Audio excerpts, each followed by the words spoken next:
Selamat datang di Lini Podcast, ngobrol lebih dekat seputar gaya hidup sehat. Di episode spesial bulan Ramadan kali ini, mari mengenal lebih dekat mengenai puasa dan juga manfaatnya bagi kesehatan.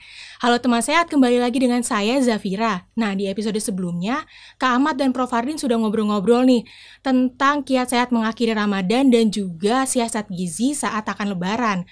Topik kali ini nggak akan kalah menarik loh, kita akan ngobrol-ngobrol seputar snack dan juga minuman sehat yang sebaiknya dikonsumsi saat Lebaran. Tapi sebelumnya saya nggak akan sendirian, karena saya akan ditemani oleh seseorang yang luar biasa. Beliau merupakan guru besar ilmu gizi FEMA IPB University dan juga Ketua Umum Pergizi Pangan Indonesia. Beliau ada Prof. Fardin Syah. Selamat datang Prof. Fardin, bagaimana kabarnya hari ini Prof? Kabar baik, gimana Kak Zafira? Alhamdulillah baik juga Prof. Jadi kita akan ngobrol-ngobrol tentang snack dan juga minuman yang sehat nih Prof saat Lebaran. Tapi kan sebelumnya nih Prof, biasanya saat puasa kita kan nggak sarapan ya Prof, biasa digantikan saat sahur. Nah kemudian saat Lebaran ini sebenarnya sih sarapan, tapi sarapannya cepat ya, early breakfast, sarapannya lebih dini kan kalau lagi Ramadan ya. Nah terus kemudian kan saat Lebaran ini kita kan biasanya dianjurkan untuk makan dulu ya Prof sebelum sholat Id. Nah, menurut Prof. Fardin ini gimana, Prof? Iya, itu juga sejalan dengan kajian-kajian di bidang gizi kesehatan, khususnya tentang pentingnya sarapan dan manfaat sarapan. Artinya, secara spiritual, Islam mengajarkan memulai budaya keseharian ketidakpuasa itu harus juga sarapan. Kalau ketika bulan Ramadan sarapannya lebih dini, saat sahur itu ya sahur jam 3 jam 4, artinya berbeda sekitar 3-4 jam lebih awal dibanding dengan ketika hari biasa. Nah ketika dimulai lagi hari biasa, dianjurkan lagi untuk makan atau minum yang kecil sebelum melaksanakan ibadah sholat. Artinya itu apa? Berarti sarapan yang dianjurkan secara religious Islam, berarti sebelum matahari terbit. Ya, atau ya maksudnya ketika kita sholat Idul Fitri itu kan ketika matahari sudah terbit ya. Jadi sebelum sholat, berarti kalau di Bogor itu sekitar jam 7 ya. Berarti kan sebelum itu berarti sarapan. Tapi tidak berarti harus bangun lagi jam 3 atau jam 4. Sahur lagi ya Prof. Dan memang kan tidak boleh puasa pada hari besar Idul Fitri ya. Termasuk Idul Adha ya. Nah Prof, biasanya kan setelah sholat Id nih kita kan akan mengunjungi sanak saudara ya Prof. Nah biasanya akan disuguhkan makanan-makanan yang berlemak, kemudian makanan-makanan yang banyak mengandung santan, manis, terus juga ya snack-snack dan minuman manis. Nah menurut dari pandangan gizi itu sendiri gimana Prof? Ya karbohidrat termasuk gula, lemak, kemudian apa tadi garam ya, ada natrium klorida sana, itu adalah zat gizi. Iya Prof. Tapi kalau kita kekurangan atau kelebihan itu tidak baik bagi kesehatan, bahkan mengganggu kesehatan, bahkan memicu risiko penyakit lebih lanjut. Jadi pada prinsipnya boleh saja ya, mau makan kue, mau minum tadi ada yang manis, kuenya juga ada yang sedikit rasa asin, rasa berlemak, berminyak. Tapi please ya jangan banyak ya. Apalagi kalau berkunjung 10 rumah ya jangan sampai habis 10 potong cake gitu ya. Ya itu prinsipnya itu bagian dari zat gizi selagi pertama tentunya halal ya. Kedua aman ya. Pemanis yang ditambahkan, pemanis yang memang itu dinyatakan aman. Artinya itu dijamin oleh pemerintah kalau kita menggunakan makanan-makanan yang berlabel ya. Kalau enggak kan kita tahu mana yang biasa ini di pasar yang aman, tidak akan membuat kita pusing, tidak membuat kita sakit tenggorokan, tidak membuat kita juga mual, muntah. Begitu juga tadi entah itu minumannya ya. Nah tapi lagi-lagi please batasi. Ya kalau hanya 1 gelas di kala Lebaran, saya kira itu wujud kegembiraan ya. Iya nggak apa-apa ya Prof. Tapi kalau 2-3 gelas, 4 gelas, 5 gelas, nah ini perlu introspeksi diri. Tujuan kita buat apa gitu.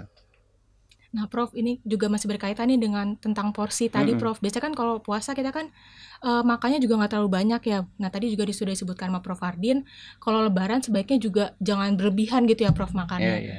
Nah, kalau dari segi makanannya sendiri, Prof, kalau untuk makanan atau snack gitu, Prof, biasanya yang seperti apa sih, Prof, yang dianjurkan? Ya, pertama ini kan masa transisi ya. Iya, Prof. Baru saja kemarin kita 29 hari misalnya gitu ya, melaksanakan puasa dan juga bagian dari ibadah. Saatnya satu Idul Fitri, satu Syawal maksudnya, ini dibolehkan ya makan. Nah, karena ini masa transisi, maka sebaiknya ya pertama dari sisi jenisnya sebaiknya tentunya yang lembut ya. Yang lembut. Ya, kemudian yang kedua tentunya jumlahnya. Kalau misalnya tadi sarapan ya, jangan dulu sarapannya seperti sarapan hari-hari biasa ya, sama dengan sahur yang sering saya anjurkan itu 1/3 sampai 1/2 dari sarapan biasanya. Berarti Porsinya kalau ya, Prof? iya porsinya. Kalau misalnya tadi setengah piring ketika hari biasa, sahur saya anjurkan setengahnya lagi, berarti 1/4 piring. Nah, begitu juga ketika hari Lebaran. pertama kita Selesai berpuasa ya, Prof? selesai berpuasa secara perlahan-lahan, nanti itu bisa kita tingkatkan. Begitu juga dalam arti bumbu-bumbu yang digunakan cita rasanya. Gimana tuh, Prof, bumbu-bumbunya? Jadi saya sering katakan tuh jangan serba hindari yang serba terlalu banyak, terlalu Manis, asin. terlalu pedas, terlalu asin, terlalu berminyak, terlalu bersantan, terlalu asam. Nah, karena lagi-lagi tadi masa transisi buat organ-organ pencernaan khususnya lambung dan usus ya yang sudah kita rawat, jaga dan dia mengalami proses perbaikan regenerasi selama 1 bulan gitu ya. Jangan langsung dicemari gitu ya. Iya, tadi kan udah disebutin makanannya nih, Prof. Jangan yang gitu ya, Prof. Iya. Nah, kalau minumannya sendiri gimana, Prof? Ya prinsipnya sama. Minuman itu kan juga kalau gula juga jangan terlalu manis. Kalau tadi ada juga milkshake kan minuman. Oh iya ada, Prof. Ya Jadi boleh tren. pakai susu, tapi lemaknya relatif. Misalnya kalau kita udah buat milkshake avocado kan, Iya. kan minyak lemaknya udah banyak di avocado Iya, alpukat alpukat ya. gitu. Mungkin susunya jadi sedikit gitu ya. Atau memang minum susu juga silakan sebagai bagian dari melengkapi, tapi lagi-lagi prinsip kata tadi salah satunya jangan terlalu banyak. Bisa dilihat komposisinya juga ya, terus Iya. juga jumlahnya, porsinya, terus juga tadi tuh jangan Ya porsinya tadi bandingkan dengan masa-masa kita sebulan yang lalu sebelum puasa coba. Jadi dikurangi dari porsi itu. Oke, Prof. Iya. Terus kemudian tadi kan udah ngomongin tentang makanan dan juga minumannya nih jenis-jenisnya. Nah, kalau misalnya Prof saat Lebaran itu kan biasanya kita kan tadi udah disebutin juga yang nggak puasa, nggak sarapan. Nah, saat Lebaran dan kedepannya nanti itu kan kita Bukan tidak sarapan. Iya, Sarapannya sarapan kalau puasa di itu dini, awal, iya. lebih awal ya. Tetap sarapan, hanya lebih awal. Nah. Ketika hari Idul Fitri, Iya, Prof. kita juga dianjurkan sarapan. Hanya waktunya kembali seperti biasa. Agak maju lagi ya, Prof. Nah, itu kan mungkin ada kayak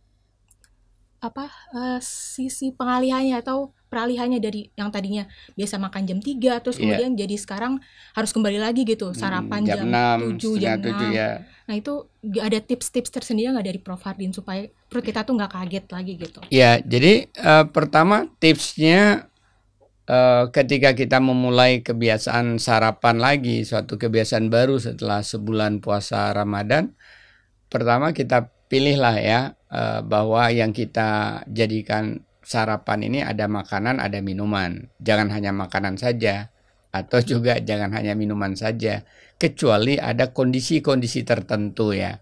Ya, kalau misalnya tadi masih rasanya kenyang, ya minum aja dulu ya, tapi nanti dilakukan jam berikutnya. Tapi kan itu nanti berarti jadi setelah sholat kalau tanggal 1 Syawal. Tapi paling tidak minum di pagi hari ya. Kalau sunahnya itu kan makan kurma, kalau masih ada stok kurma ya, lebih baik jumlahnya ganjil, mau 1, saya pikir itu udah 1 kurma itu sudah 20-30 kalori itu ya tergantung ukurannya. udah cukup membekali kita pagi hari, gula darah kita tidak. Yang kedua, pilih yang lembut. Karena tadi lagi-lagi masa transisi. Yang ketiga, Iya, Prof. Yang ketiga. yang itu hindari yang serba Karakter tadi ya. Tidak terlalu keras, tidak terlalu manis, tidak terlalu dingin juga, Terlalu tidak terlalu panas, tidak terlalu banyak. pedas, tidak terlalu banyak, tidak terlalu asin, tidak terlalu asam.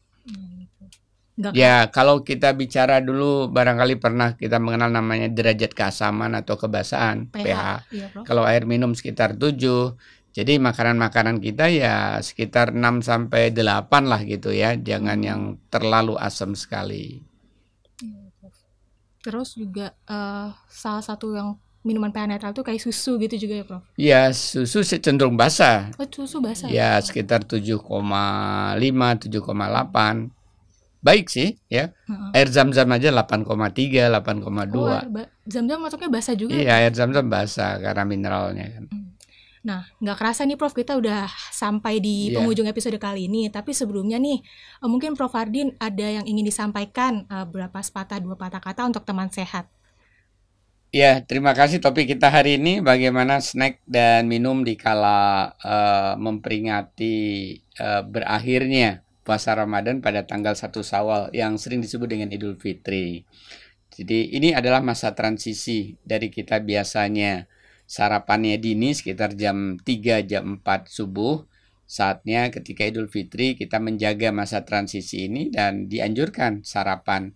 Dan ini juga contoh bahwa sarapan itu penting. Ratusan studi juga menunjukkan bahwa sarapan itu penting, tidak hanya jangka pendek tapi juga jangka panjang ya. Tidak sarapan juga berakibat berisiko meningkatkan obesitas, kegemukan, meningkatkan risiko jantung koroner. Nah, ini awal dari kita kembali membangun kebiasaan baru. Hanya waktunya saja beda. Biasanya sarapan dini ketika puasa berupa sahur jam 3, jam 4, sekarang kita sekitar jam 6 gitu ya. Atau lebih sedikit ya. Oleh karena itu mari nilai-nilai spiritual ini dan juga nilai-nilai sains di bidang gizi dan kesehatan ini sangat relevan sekali untuk kita membangun gaya hidup sehat setelah berpuasa melalui pengaturan snack dan minuman yang sehat ketika kita melaksanakan suasana kebahagiaan kegembiraan di 1 Syawal Idul Fitri. Oke, terima kasih banyak ya Prof Fardin atas bincang-bincangnya kali ini. Semoga apa yang disampaikan bisa bermanfaat bagi kita semua. Dan juga terima kasih nih kepada teman sehat yang masih setia menemani kita sampai akhir episode kali ini. Jangan lupa untuk saksikan episode berikutnya tentang hikmah dari puasa Syawal. Nah, kamu bisa menyaksikannya di YouTube Lini Sehat dan juga di Spotify. Tetap patuhi protokol kesehatan dan jangan lupa untuk jaga kesehatan. Terima kasih, sampai jumpa.